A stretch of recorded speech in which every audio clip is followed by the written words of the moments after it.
रहीम नाजरीन, अस्सलाम वालेकुम। आप देख रहे हैं मेरा यूट्यूब और फेसबुक ऑफिशियल चैनल और मैं हूं अमान भट्ट। आज के वीलॉग में आपसे जिक्र किया जाएगा साइफर केस के हवाले से। इमरान खान को एक बहुत बड़ी फतह नसीब हुई है और साथ साथ जो गवाह थे साइफर केस के उनसे कहा गया कि कुरान पे हल्फ लिया जाए, तो वो उस वक्त कांप उठे और सारे जो रास्ते वो खोल दिए गए। और साथ साथ इसके इस व्लॉग का जो तीसरा हिस्सा होगा उसमें आपसे जिक्र किया जाएगा पाकिस्तान मुस्लिम लीग नून के होने वाले जलसों के हवाले से, इलेक्शन कैंपेन के हवाले से, और बाऊ जी क्यों परेशान हैं इस हवाले से भी आपको बताऊंगा। आप सबसे पहले रिक्वेस्ट है कि जिसने अभी तक चैनल को सब्सक्राइब नहीं किया सब्सक्राइब कर लें,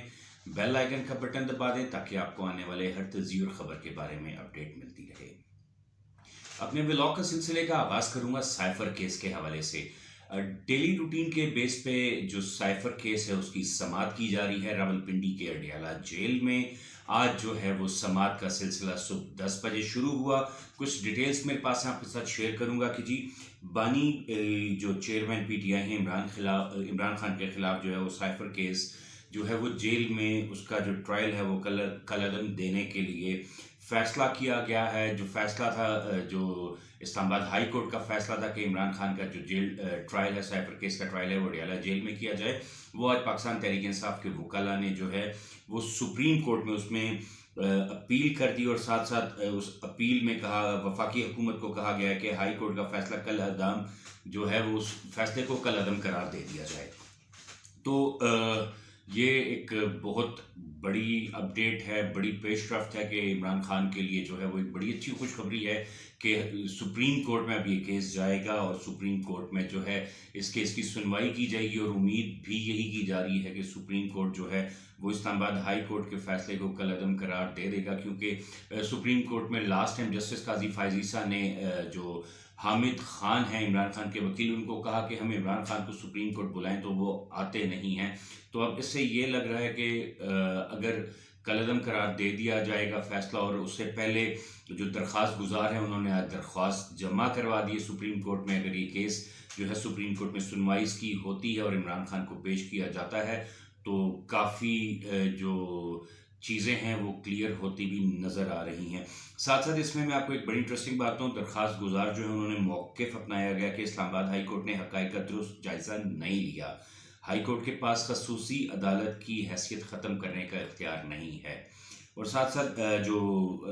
वकील है राजा रिजवान अब्बासी के ज़रिए दायर दरख्वास्त की गई है, जिसमें बानी जो चेयरमैन पाकिस्तान तहरीक इंसाफ के इमरान खान हैं और जो जज अबुल हसनात हैं उनको फरीक बनाया गया है। साथ साथ इसमें DGFIA और चीफ कमिश्नर इस्लामाबाद को भी फरीक बनाया गया है। खैर समाज जो है वो सुप्रीम कोर्ट ऑफ पाकिस्तान से इस्लामाबाद हाई कोर्ट का 21 नवंबर 2029 का जो फैसला है वो कलअदम करार देने की इस्तदा की गई है। तो जो साइफर केस के हवाले से ये है कि ट्रायल जो है वो मुसलसल इमरान खान का जो है वो अडियाला जेल में ही हो रहा है। अब ये अगर दरख्वास्त जमा कर दी गई और साइफर केस का जो मामला है वो सुप्रीम कोर्ट में आता है, इस केस की हीयरिंग स्टार्ट होती है, तो यकीनन इमरान खान को भी अपने बयान कलमबंद करने के लिए, जैसे रोज़ाना के तौर पे अडियाला जेल में समाअत में उन्हें पेश होना पड़ता है और डेली बयानात कलमबंद करवाने पड़ते हैं, इसी तरह जो है वो इमरान खान अडियाला जेल से बाहर निकल कर सुप्रीम कोर्ट भी आने के इम्कानात बड़े वाजे हैं। साथ साथ खुशखबरी जो इमरान खान साहब के लिए आज बड़ा रिलीफ का दिन है, एक तो ये एप्लीकेशन दायर होगी, साथ साथ जो जज हैं अबुल हसनात, उन्होंने जो साबिक सेक्रेटरी प्रिंसिपल आज़म खान थे उनसे कहा कि अगर आप समझते हैं कि ये जो बयानात आपने रिकॉर्ड करवाएं ये दुरुस्त हैं तो बताएं आप हमें। तो उन्होंने बड़े वाज़े अल्फाज में, आज़म खान ने कहा कि मैं कुरान पाक पे हल्फ उठा कर कहता हूँ कि जो बयानात इन्होंने कलम बंद करवाएंगे ये बयानात बिल्कुल गलत हैं। साइफर की कॉपी मैंने बिल्कुल वज़ीर आज़म को दी थी जो उन्होंने अपने पास रख दी थी, लेकिन जो साइफर के मुतालिक दीगर अफवाहें के पॉइंट्स चेंज करवाए गए, मिनट्स चेंज करवाए गए, जो प्रोपेगेंडा बनाया हुआ था वो जो है आज आज़म खान ने उसका भांडा जो है वो मुकम्मल तौर पर फोड़ दिया है। और साथ साथ जब आज़म खान ने कुरान करीम पे हल्फ लेने की बात की तो जज अबुल हसनात का कहना था कि कुरान पाक हमारी जो है वो हमारी मुकद्दस किताब है, रहनुमाई के लिए भेजी गई है, ना कि इस पे हल्फ देने के लिए। तो आज़म खान का कहना था कि शायद अदालत को और आप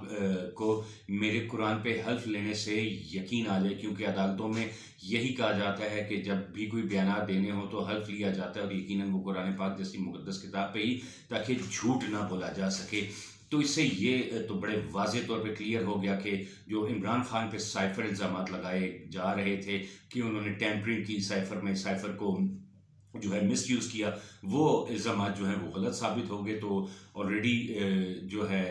खान जो है साइफर केस में मुझे बिल्कुल क्लीन चिट मिलती हुई नज़र आ रही है, और उम्मीद करता हूँ जो आगे आने वाली पेशीज़ हैं, अगर Khan supreme court of Pakistan में आते हैं तो ऑब्वियसली उन्हें सुप्रीम कोर्ट ऑफ पाकिस्तान की जानिब से भी कोई खुशखबरी इस साइफर केस के हवाले से मिलेगी, क्योंकि इससे पहले शाह महमूद कुरैशी को भी जो है वो सुप्रीम कोर्ट ऑफ पाकिस्तान ने साइफर केस से जो है वो रिहाई के अहकाम जारी कर दिए थे और अडयाला जेल से उनको रिहा कर दिया था। लीग नून जो है वो अपनी इलेक्शन कैंपेन्स जो है वो चला रही है। आज मरियम बीबी जो हैं वो नारोवाल में एक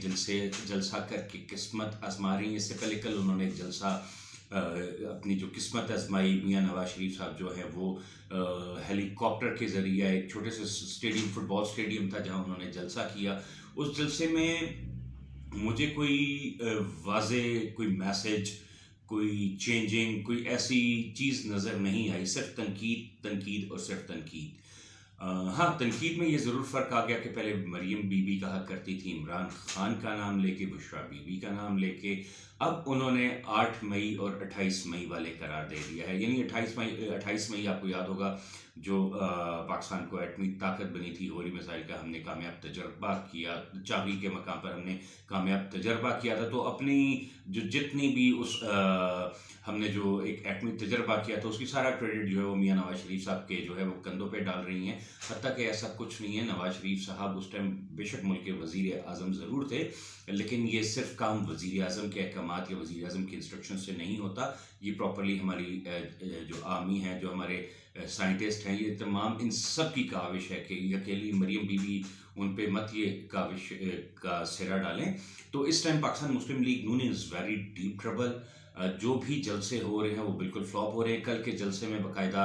मरियम के पापा चोर हैं के नारे भी लग रहे थे, और कुछ इमेजेस भी मौसूल हुए थे, मीडिया पे चले हुए थे, यकीनन नाज़रीन आपने भी देखे होंगे। तो इसमें पाकिस्तान मुस्लिम लीग नून जो है वो शदीद मुश्किलात का सामना कर रही है। उनके जितने भी मुंतखब अरकान हैं जिनको टिकट्स दिए गए हैं वो अपने हलकों में जाते हुए घबरा रहे हैं, क्योंकि जावेद लतीफ़ का वाक़या देख लें, आबिद शेर अली का देख लें, राना सनाउल्लाह का देख लें, और दीगर जो ख्वाजा आसिफ का देख लें, ख्वाजा साद रफ़ीक को देख लें, ये लोग हल्के में जाने से इंतहाई खौफज़दा हैं, अपने हलकों में नहीं जा रहे, क्योंकि जावेद लतीफ़ साहब की पिटाई अच्छी भली हो गई थी। उस पिटाई के बाद जो है वो पाकिस्तान मुस्लिम लीग नून के जो दीगर लोग हैं जो इलेक्शंस में खड़े हो रहे हैं वो यकीनन अपने हलकों की तरफ रुख नहीं कर रहे, और बड़े वाज़े तौर पे ये चीज़ें जो है वो जलसे में भी नज़र आ रही हैं। मरियम जो भी जलसा कर रही है बिल्कुल फ्लॉप जलसा हो रहा है, और नवाज शरीफ जो है वो इस बात पे बहुत परेशान है। और साथ साथ यहाँ पे एक बात और ऐड करना चाहूँगा कि बिलावल भुट्टो आजकल जो तकरीर का सिलसिला उनका है, बड़ी ही मुनासिब अल्फाज में, बड़े ही अच्छे अल्फाज में, एक प्रॉपरली लग रहा है कि वाकई ही बेनज़ीर बात कर रही हैं, एहतियात से बात कर रहे हैं। किसी को अगर तनकीद का निशाना भी बनाया जा रहा है तो अच्छे अल्फाज लेके बनाया जा रहा है, और यही जो बेसिक जो विजन था बेनज़ीर का, या बिलावल भुट्टो उस विजन को लेके चल रहे हैं कि जो सियासत है उसमें ना कि गालम गलोच, ना कि एक दूसरे पे इल्ज़ामात कीचड़ उछाला जाए, बल्कि अगर किसी को मुखातिब अपने दुश्मन को भी करना है तो बड़े तमीज़ और तरीके से किया जाए। और बिलावल की यहाँ पे मैं ज़रूर बात करूँगा कि बिलावल भुट्टो की जो स्पीचेस जो आजकल मुसलसल अपनी कैंपेन कर रहे हैं, अपने जलसे कर रहे हैं, उनकी जो पिछली कैंपेन है उससे ये वाली जो कैंपेन है, और इसमें जो बॉडी लैंग्वेज है, उनका जो कॉन्फिडेंस है वो ब्रिलियंट नज़र आ रहा है। बिल्कुल इस टाइम तक मेरी नज़र में जो यूथ का वाकई लीडर नज़र आ रहा है वो बिलावल भुट्टो نظر آ رہا ہے وہ اس لیے کہ بلاول نے ابھی تک جتنی بھی اسپیچز کی اس میں اپنا منشور بیان کیا ہے. انہوں نے کہا ہے کہ ہم 300 یونٹ بجلی فری دیں گے, اسکول میں جو بچے جا رہے ہیں ان کی فیسز, ایجوکیشن, ان کا لنچ فری ہوگا, ٹھیک ہے. یعنی کافی ایسی باتیں کی ہیں جو اس ٹائم ہماری پاکستانی عوام کو ضرورت ہے. تو اب ان سب چیزوں کا فیصلہ جو ہے وہ عوام کے ہاتھ میں ہے کہ آیا وہ کس کو منتخب کرتے ہیں اور اپنی قسمت کو بہتر کرنے اور ملک کی بہتری کے لیے جو ہے وہ ان کو ووٹ دے کے اقتدار میں بٹھاتے ہیں. آج کے ولاگ سے فی الحال اتنا ہی. مزید آنے والے خبریں اور تجزیوں کے لیے میرے چینل کو سبسکرائب کر لیں اور بیل آئکن کا بٹن دبا دیں تاکہ آپ کو آنے والی ہر خبر اور تجزیوں کے بارے میں آگاہی ملتی رہے. جب تک کے لیے اجازت دیجیے گا. اللہ حافظ. پاکستان زندہ باد.